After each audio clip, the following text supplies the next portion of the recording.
None of us enjoy suffering. None of us should seek suffering. But when suffering does come along, either caused by our own stupid decisions or caused by others' actions around us, or just for whatever reason it happens, God is able to draw from our sufferings what you might think of as the fruit of compassion. Because I know from my own life, and you probably know from your life as well, that when you have undergone some kind of suffering, maybe it was a death of a loved one, maybe it was a loss of a job, maybe it was cancer, maybe it was any number of things. Typically, what happens afterward is that when you see someone else going through what you went through, then you feel a greater love, you feel a greater compassion, you feel a greater sympathy for that person. And so you see one of the fruits of suffering in our own lives is an increase of love and concern for the neighbor. And I like to think about that in connection with something that occurs in Deuteronomy a number of times. So if you've been reading the Bible with me this year, we're in Deuteronomy, and about, 5 or 6 times in Deuteronomy, God or Moses will say something along the lines of, remember that you were a slave in the land of Egypt, and therefore, ... whatever that might be. For instance, in Deuteronomy 5, in the discussion of the Sabbath, the Israelites were to remember that they were slaves in Egypt. And so because of that, they are to care for those who are their servants and not make them labor on the Sabbath day.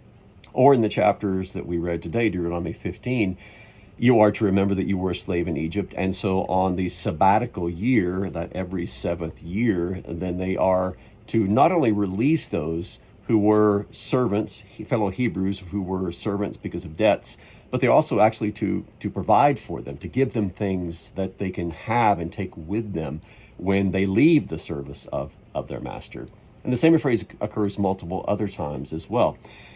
Typically, it occurs in context where remembering that you were a slave in Egypt increases your sympathy and love in action for those who are underprivileged, those who are suffering, those who are more susceptible to being taken advantage of in society, such as widows and orphans.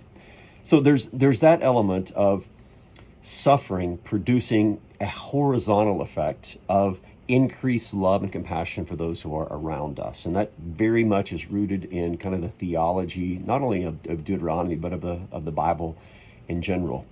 And there's also a vertical dimension to this idea as well, because when you remember that you were a slave in the land of Egypt, you also remember that you didn't simply break your chains one day and walk away, run away. You didn't break your chains and form a revolt and were successful in this revolution against your masters. No. While you were a slave in Egypt, unable to do anything whatsoever to liberate yourself, God sent Moses, and through Moses worked the signs and the wonders that are part of the 10 plagues and brought you out, redeemed you with an outstretched hand and a strong arm, as the Bible frequently describes it. In other words, remembering that you were a slave in Egypt also remembers in kind of a vertical fashion what God did for you, how he acted in chesed, in this steadfast covenant love towards you, and by means of this gracious divine action brought you into freedom. Now you take all of that and apply it to your own life, as I seek to do in my own. So when you're experiencing suffering, or when you've gone through some period of intense suffering, think of that in 2 ways. First of all, think of how God brought you through that, brought you out of your grief, brought you out of your pain, brought you out of your loneliness or your loss, whatever it might be, and give thanks to God for acting on your behalf in that way. But also, think about those who are around you who might be going through something similar, a divorce, the loss of a loved one, whatever it might be. And let what you went through, what God brought you through, then also produce in you this fruit of compassion, of love for the other. Just like it was for the Israelites, so it is for us. In other words, a fruit of suffering is faith and love. Faith toward God, who brings us out of whatever Egypt we were in, and also then a love toward our fellow sufferers who need our help, who need our prayers, who need our helping hand and our encouragement during their similar sufferings to what we ourselves have experienced.